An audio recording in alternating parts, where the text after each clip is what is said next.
I never thought I would be writing something like this on Reddit. Life has a way of throwing unexpected situations at you that make you question everything you thought you knew about people. This is a really messed up situation and I need advice on how to handle it. I'm 28F and my sister Melanie 26F has been married to Mitch 56M for 2 years now. They started dating when she was 22. I know what everyone is thinking, the age gap is insane. Trust me, our whole family freaked out when they first started dating. Our parents tried to talk her out of it, and I spent months trying to figure out if he was manipulating her. But you have to understand Melanie's background to get why we eventually accepted it. Melanie had a really rough childhood. From ages 8 to 18, she was molested by our church choir director. He was this respected member of the community who everyone trusted. Our parents had no idea. Melanie kept it hidden for years because he threatened to hurt me if she told anyone. She only came forward when she found out he was starting to groom another young girl in the choir. The trial was brutal. Half the church sided with him, called Melanie a liar, said she was trying to ruin a good man's life. She spiraled into severe depression after that. For years, Melanie could barely function. She dropped out of college, couldn't hold down a job, had panic attacks whenever older men tried to talk to her. She lived in our parents' basement and barely left her room. We tried everything, different therapists, medications, support groups. Nothing seemed to help. Then she met Mitch at a survivors support group. He was there because his niece had gone through something similar. Mitch seemed different from the start. He was patient with Melanie, never pushed her boundaries, attended therapy sessions with her when she asked. Within months, we started seeing the old Melanie again. She went back to college, got a job, started smiling and laughing again. Even our parents admitted that despite the age gap, Mitch seemed good for her. They got married 2 years ago in a small ceremony. I started getting closer to Mitch about a year ago when my health took a nosedive. The doctors diagnosed me with chronic fatigue syndrome and fibromyalgia. Some days I can barely get out of bed. The medical bills are insane even with insurance. Melanie used to help me a lot, driving me to appointments, helping with groceries and cleaning, just sitting with me on bad days. But their financial situation got rough a few months ago. Melanie started working 2 jobs, day shifts at a diner and night shifts at a gas station. She barely has time to sleep, let alone help me anymore. Mitch stepped in to help instead. He would check on me after work, bring groceries, sometimes clean if I was having a really bad day. Melanie was grateful someone could help me when she couldn't. Mitch and I started talking more during these visits, but I swear I never gave any romantic signals. He was like a father figure to me, especially since our own dad passed away last year. Looking back, maybe there were signs I ignored. Mitch would sometimes make comments about how mature I was for my age, how I reminded him of Melanie when she was younger. He started sending texts with heart emojis and kissy faces, but I told myself he was just old and didn't understand what they meant. Melanie had mentioned they were having marriage problems, but I tried not to get involved. Everything changed last week. Someone in my apartment complex posted about having extra cat food to give away. I knew Melanie and Mitch were struggling with money and had 2 cats, so I texted Mitch about it. He came to pick it up the day before his birthday. We talked for about an hour, mostly about Melanie and how exhausted she's been lately. After he left, he sent these texts. Mitch, really appreciate you thinking of us with the cat food. Always nice talking to you, heart, me, no problem. Happy to help you guys out, smiley face, Mitch, you guys? Smiley face, just you and me talking here Mitch, ever had a birthday wish that you knew you shouldn't ask for but wanted so bad you had to try? Me, what do you mean? Mitch, never mind, forget I asked. I felt physically sick reading those messages. Last month, Melanie confided in me that she and Mitch weren't having sex anymore. She said intimacy was still hard for her because of her trauma, and sex just wasn't something she could handle right now. Mitch's birthday wish text seemed pretty obvious in that context. I've been going crazy trying to decide what to do. Melanie is in such a vulnerable place right now. She's completely financially dependent on Mitch. She had to drop out of college again to work these 2 jobs. She works 16-hour days, has been fighting a bad cold for weeks, and doesn't have any close friends besides me. Finding out her husband is trying to hook up with her sister could destroy all the progress she's made. Mitch has been good to both of us until now. He helped Melanie recover from her trauma, supported her going back to school, and has been helping me with my health issues. When our dad died last year, Mitch handled all the funeral arrangements because Melanie and I were too devastated to function. Maybe he's just sexually frustrated since Melanie stopped being intimate? He's pretty introverted and doesn't interact with many women besides us. Still, trying to hook up with your wife's sister who you've been helping while she's sick is beyond messed up. I'm terrified about how Melanie might react if I tell her. I've read so many stories about people blaming the messenger when they find out about cheating. With my health issues, I really can't afford to lose their support right now. I can barely work part-time and might end up homeless in a few months if things don't improve. My other friends all live hours away and I haven't had the energy to build a local support network due to being sick. What should I do? Tell Melanie and potentially blow up her marriage and support system? Confront Mitch directly? Or just try to distance myself while maintaining the relationship? I feel sick every time I think about those texts. Melanie finally seemed happy and stable, and now I'm holding information that could ruin everything she's built. I can't eat or sleep properly knowing what Mitch did, but I'm also terrified of making the wrong choice and hurting my sister even more. Update 1 first, I want to thank everyone who commented on my original post. I read every comment and spent days thinking about what to do. Most people suggested confronting Mitch first before telling Melanie, saying it would give me a chance to gauge his reaction and maybe get proof of his intentions. That turned out to be the biggest mistake I could have made. I texted Mitch last Wednesday asking if we could talk somewhere public. He suggested meeting at this coffee shop downtown where Melanie used to work, which felt weird but I agreed. I got there early and picked a table near the front where other people could see us. I was so nervous I could barely hold my coffee cup without shaking. Mitch showed up looking completely normal, like he hadn't just tried to hit on his wife's sister 2 weeks ago. He even brought me a muffin, saying he remembered they were my favorite when Melanie worked there. I felt sick watching him act all caring and fatherly while knowing what he'd done. I pulled out my phone and showed him screenshots of his texts. I told him they made me uncomfortable and asked what he meant by that birthday wish comment. His reaction was not what I expected at all. Mitch started crying. Not just a few tears, but full-on sobbing in the middle of the coffee shop. People were staring at us. He kept saying he was so sorry, that he'd been carrying this guilt for weeks.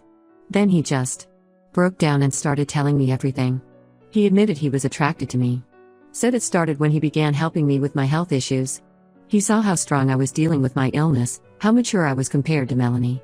He actually said that, compared me to his wife, my sister, who he knows was sexually abused for years. It made me want to throw up. But then he dropped this bomb that changed everything. He claimed Melanie had suggested bringing another woman into their marriage a few months ago. According to him, she felt guilty about not wanting sex anymore and thought this might be a solution. He said she specifically mentioned maybe asking me since I was already close to them both and understood Melanie's trauma background. I just sat there stunned. This made no sense. Melanie can barely handle being intimate with her husband due to her trauma. She'd never suggest something like this. When I finally found my voice, I told Mitch this was completely inappropriate regardless of whether Melanie suggested it or not. He kept apologizing and begging me not to tell Melanie, saying he'd realized how wrong it was and would never do it again. The whole time he was talking, I kept thinking about how convincing he sounded. If I didn't know Melanie so well, I might have actually believed him. He had this way of making it sound logical, like he was the victim of circumstances. It was terrifying to realize how skilled he was at manipulation. I left the coffee shop feeling worse than before. My head was spinning trying to make sense of everything. Before I could even decide what to do next, my phone started blowing up with texts from Melanie. Mitch had called her right after our meeting and completely twisted everything around. According to him, I had been flirting with him for months. He told her I made suggestive comments while he was helping me, that I dressed inappropriately when he came over, that I engineered the whole coffee shop meeting to make a move on him. He claimed he only went to protect Melanie's feelings and get me to stop pursuing him. Melanie was hysterical on the phone. She kept asking how I could do this to her, how I could try to steal her husband when I knew about her past trauma. I tried to explain my side but she wouldn't listen. I even tried to show her the text screenshots but Mitch had already poisoned her mind against them. He convinced her I had manipulated the conversation to make him look bad. The worst part was listening to her cry and not being able to help. She said she needed space from me, that she couldn't trust me anymore. My own sister, who I've protected and supported through everything, now thinks I tried to seduce her husband. Mitch managed to turn this whole thing around and make me look like the villain. My health has gotten significantly worse from all this stress. I had to quit my part-time data entry job because I couldn't focus or stop shaking. The fatigue is so bad now I can barely leave my bed. My parents know something is wrong but I haven't told them everything. They can see how sick I am though. When I finally broke down and told them what happened, they said I should have just ignored the texts and kept the peace. My mom actually said sometimes older men say inappropriate things and we just have to learn to brush it off. They're more worried about Melanie's stability than anything else. Maybe they're right. Maybe I should have just pretended everything was normal and kept my mouth shut. But every time I think about staying quiet, I remember how Mitch cried in that coffee shop. How easily he spun that story about Melanie wanting a threesome. How quickly he turned everything around on me when he realized I wasn't falling for it. What else is he capable of? What else has he done that Melanie doesn't know about? I've lost my sister, my support system, and my part-time job, all because I tried to do the right thing. Now I'm stuck in this horrible situation where I know the truth but can't prove it. Melanie won't talk to me, Mitch has turned everyone against me, and my health is worse than ever. I don't know how to fix any of this. Update: 2 things have gotten so much worse than I could have imagined. Melanie finally discovered the truth about Mitch, but not in the way I expected or hoped. She called me at 3 a.m. last Sunday, sobbing so hard I could barely understand her. She had found everything, not just messages to me, but to multiple other young women. The truth is so much uglier than any of us realized. It started when Mitch left his phone unlocked while showering. He'd been acting strange lately, protective of his phone, staying up late texting, getting defensive if Melanie asked who he was talking to. She said something just felt off, so she looked through his messages. What she found destroyed her. There were 3 other women besides me, all in their early to mid-20s. 2 of them, Emma and Rachel, were abuse survivors he met through various support groups. The third, Jessica, was a nursing student at the local hospital where he volunteers. All of them reminded him of Melanie when she was younger, vulnerable, dealing with trauma or stress, needing help and support. The messages went back over a year. He started pursuing these women just months after their wedding. He used the same tactics with all of them. First, he'd offer help with something, driving Emma to therapy appointments, helping Rachel move apartments, giving Jessica rides home when she worked late. Then came the texts with heart emojis, the comments about how mature they were, the suggestive messages about birthday wishes or special occasions. It was like reading my own story played out 3 more times. Melanie found messages where Mitch complained about her to these women. He told them she was mentally unstable, frigid, unable to meet his needs. He even shared details about her abuse history, using her trauma to gain sympathy from other survivors. The manipulation was calculated and cruel. The worst revelation? That story about Melanie suggesting bringing another woman into their marriage was completely fabricated. When Melanie read those messages between Mitch and me about the supposed threesome suggestion, she was confused at first. Then she got angry. She said she would never suggest something like that. She still struggles with intimacy due to her trauma and can barely handle being touched some days. Mitch completely made that up to manipulate me and make Melanie doubt herself if I ever told her about his advances. Melanie moved back in with our parents. She's completely broken, barely eating, not sleeping, blaming herself for not seeing the signs earlier. She keeps saying she should have believed me 3 months ago, that maybe she could have caught him sooner if she had. I try to tell her none of this is her fault, but the guilt is eating her alive. Mitch's reaction to being caught was terrifying. He showed up at our parents' house at 5 a.m. that Sunday, pounding on the door, demanding to talk to Melanie. When our mom threatened to call the police, he switched tactics. Started crying, saying Melanie was having another mental breakdown, that she was imagining things and needed help. He even tried to convince our parents that Melanie's trauma was making her paranoid and she needed to come home with him where he could take care of her. Thankfully, our parents didn't fall for it this time. They've seen all the messages now.